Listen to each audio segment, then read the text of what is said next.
exil et ceux restés au pays à travers des informations bien fouillées concernant tous les domaines de la vie du pays.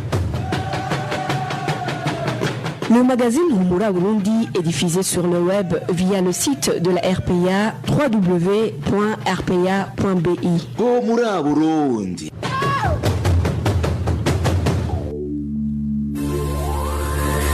À la présentation, Nadège Irakoze. Nous sommes samedi 22 février 2020. Bienvenue dans l'édition du magazine Humura Burundi que vous suivez en direct sur la page Facebook de la RPA et Tout d'abord les titres. Manque de certains médicaments réactifs à l'hôpital de Djamouzo suite à la décision du ministère de la Santé publique de signer des contrats avec des pharmacies pour approvisionner en médicaments les hôpitaux. Les chiffres des Burundais demandeurs d'asile en Zambie continuent à augmenter selon le HCR. Au mois de janvier seulement, environ 250 Burundais ont été enregistrés dans ce pays. Et dans le mini-magazine au cœur de la société produit par la synergie des médias, nous vous parlerons des stratégies de lutte contre les criquets pèlerins qui ont envahi la sous-région. Voilà pour le sommaire. Fabrice Ndimurukundo est à la cabine de son. La prise d'image est assurée par Emile Nibasumba. Bonsoir, débutons par la page sécurité. Fusillade ce vendredi au sein du contingent burundais de l'AMISOM se trouvant dans la ville de Masra en Somalie. Un chauffeur connu sous le nom de Minani a tiré sur un mécanicien répondant au nom de Nyongere qui est mort sur le champ. Le chauffeur Minani a par la suite retourné l'arme contre lui et a aussi rendu l'âme. Selon une source sur place, les mobiles qui ont poussé Minani à tuer son compagnon sont jusqu'ici inconnus.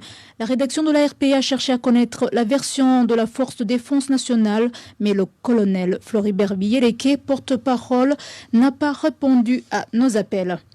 En page droit de l'homme, 2 membres du parti CNL ont été arrêtés ce vendredi par le procureur général de la République en province Kirundo. Cette autorité accuse ces 2 hommes d'appartenir dans des groupes armés, ce que nient les familles des prévenus. Le point avec Inosa Valentin Singilangabo. Un parmi ces 2 membres du parti CNL qui ont été arrêtés ce vendredi s'appelle Gérard Gwassa et habite dans le quartier Kavogero de la commune et province Kirundo. Selon nos sources sur place, c'est le procureur général de la République à Kirundo, Nyokili Gérard, qui s'est rendu en personne au domicile de ce militant du CNL dans la matinée de ce vendredi pour les arrêter. Ayant hébergé son camarade du parti de la province Ngodi, le procureur les a accusés de comploter pour attaquer le pays, comme le témoigne cet habitant de Kavogero. C'était hier très tôt le matin lorsque le procureur a arrêté Gwassa et son camarade qui étaient venus d'Ongodi pour lui rendre visite.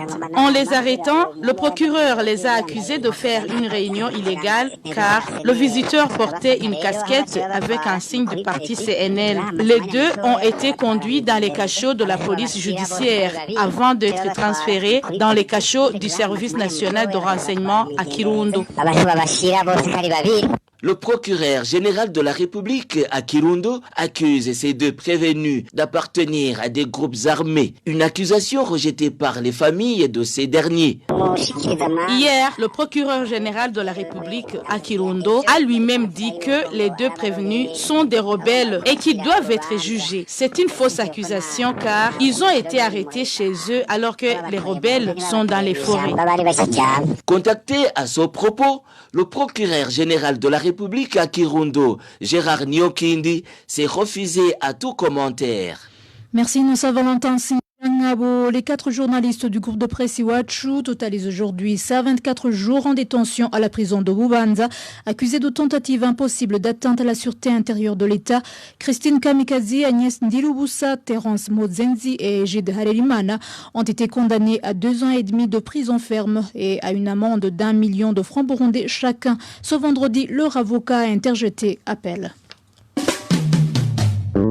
Retrouvez les différentes productions de la RPA sur Facebook, YouTube, Twitter et sur www.rpa.bi. À présent, page santé, manque de certains médicaments réactifs à l'hôpital de Djamouzo.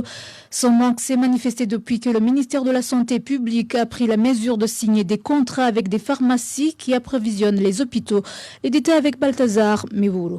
Son manque de médicaments et réactifs s'est manifesté à cet hôpital de Chankuzo depuis le début de cette année, car le ministère de la Santé publique a signé des contrats avec des pharmacies Access et Arkem pour l'approvisionnement des différents hôpitaux et vers nos sources proches du dit hôpital. Depuis cette période toujours, certains réactifs ne sont pas disponibles, ce qui fait que les malades éprouvent des difficultés pour faire certains examens, comme en témoigne notre source.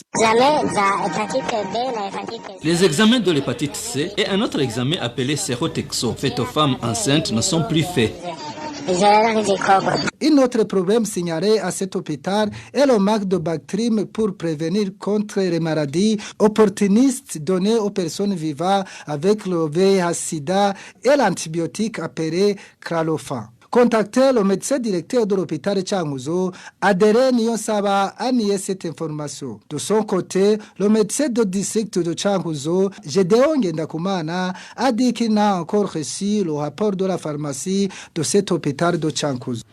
Merci Balthazar Miwouro. En page gouvernance, le drapeau du Burundi n'a plus de valeur dans certains services gouvernementaux. Certains n'ont plus de drapeau national et d'autres ont des drapeaux en lambeaux. De plus, les gens ne respectent plus le salut du drapeau national.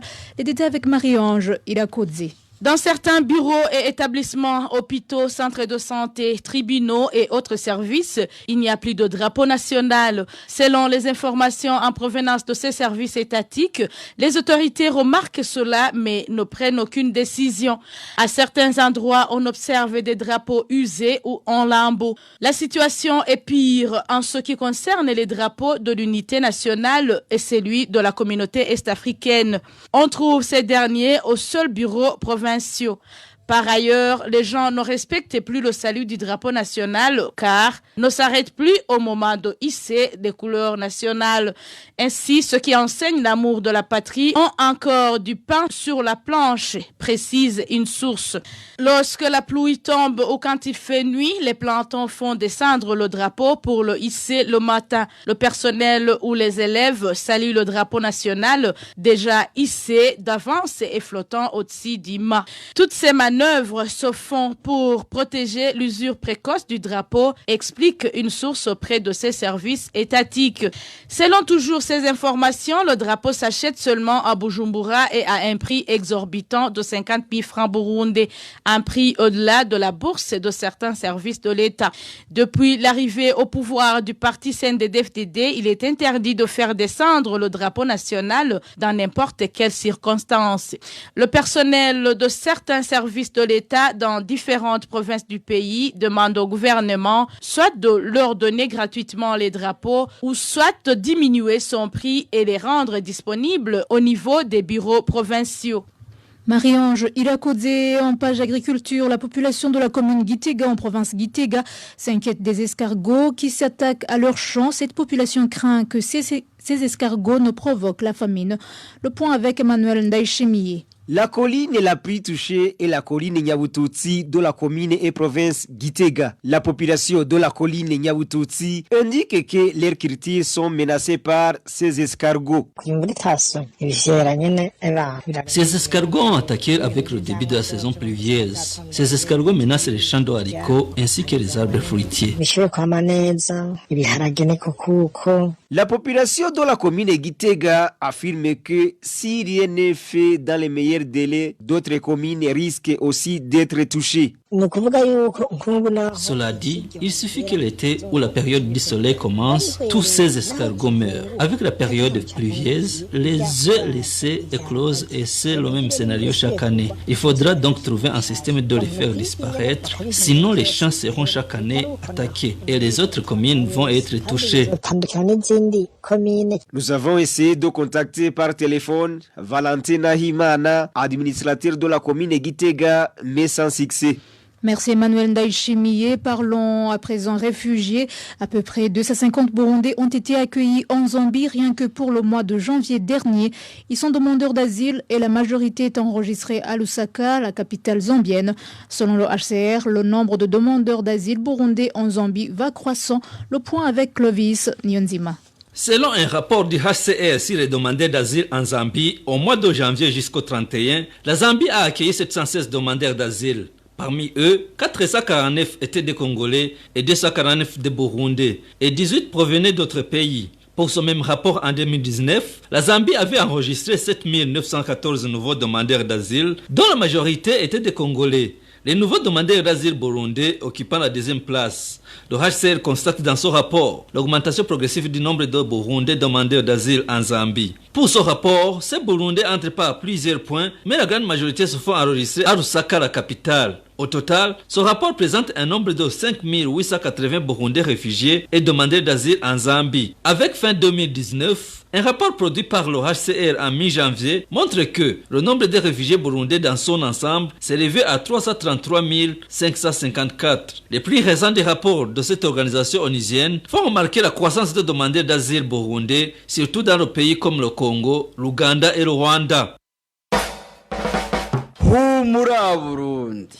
Dans le mini-magazine au cœur de la société d'aujourd'hui, nous évoquons les stratégies de lutte contre les criquets pèlerins qui ont envahi la sous-région dont fait partie le Burundi. Émile Nibasumba. Au cœur de la société. Au cœur de la société est une émission de tous les samedis, préparée en synergie par les radios Inzamba, Agateka Kawe, Radio RPA, Ijouya Nyagihugu, ainsi que la radio-télévision Renaissance. Ils sont présents dans 4 des 6 pays de la communauté est-africaine. Les criquets pèlerins ravagent des cultures et font disparaître toute la verdure à leur passage. Les Nations Unies ont déjà alerté que l'invasion de ces criquets pèlerins provoquera la famine dans la communauté est-africaine. Comment le Burundi se prépare-t-il pour riposter en cas d'invasion de ces insectes? Quelles sont les recommandations des experts? Voilà sur quoi va porter le débat du mini-magazine au cœur de la société de ce 22 février 2020. Mon nom, c'est Émile Nibasumba. C'est depuis décembre 2019 que les criquets pèlerins font des ravages en Afrique de l'Est.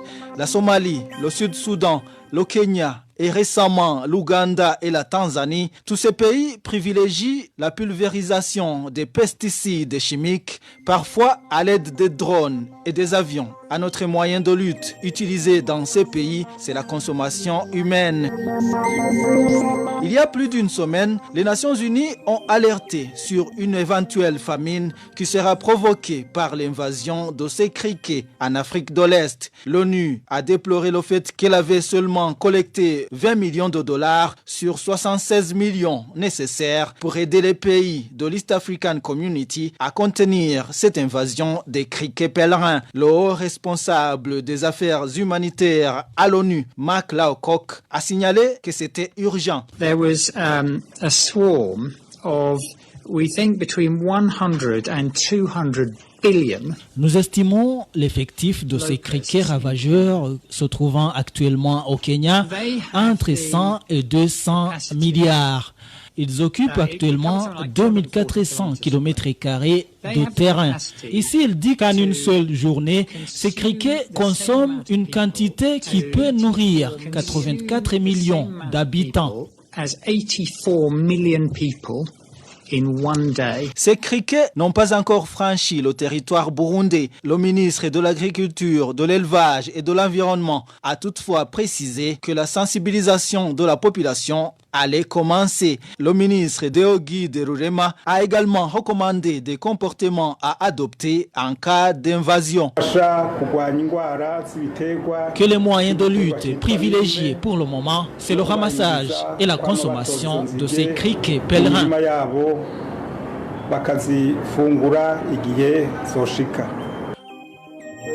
Selon l'entomologiste Peter Neuschwander, l'Afrique orientale et australe dispose d'excellentes organisations dédiées à la prévision des épidémies acridiennes. Leur revitalisation devrait désormais être une priorité selon l'entomologiste. Selon lui, les pays voisins de ceux qui ont été attaqués devraient également se concentrer sur les mesures à long terme. La clé du succès est la détection des bandes de trémies en mouvement et leur traitement selon Peter Nwachwander. Si le pesticide biologique appelé Green Maso est disponible, ce serait la solution parfaite, indique l'entomologiste. Et voilà, c'est par ici que nous mettons un point final au mini-magazine au cœur de la société. Emile Niwasumba, j'étais à la présentation. À la prochaine. C'était l'émission Au cœur de la société. Merci Émile Niwasumba. Avant de clôturer ce journal, nous voulons rectifier une erreur qui s'est glissée dans notre reportage de ce vendredi sur le climat malsain qui règne entre les déplacés du site d'Omubanga et les supposés propriétaires des parcelles de ce site. Au lieu de parler du site d'Omubanga, le reportage a fait mention par erreur Scarabée, le site de Ruhururu. Les deux sites de déplacés se trouvent en commune Ruhururu de la province Ngozi. Et voilà, c'est sur ce rectificatif que nous bouclons l'édition de ce 22 février 2020. Merci de nous avoir suivis. Merci à l'équipe rédactionnelle ainsi qu'à l'équipe technique. À la présentation, vous étiez avec Nadège Irakodze. Excellent samedi à tous.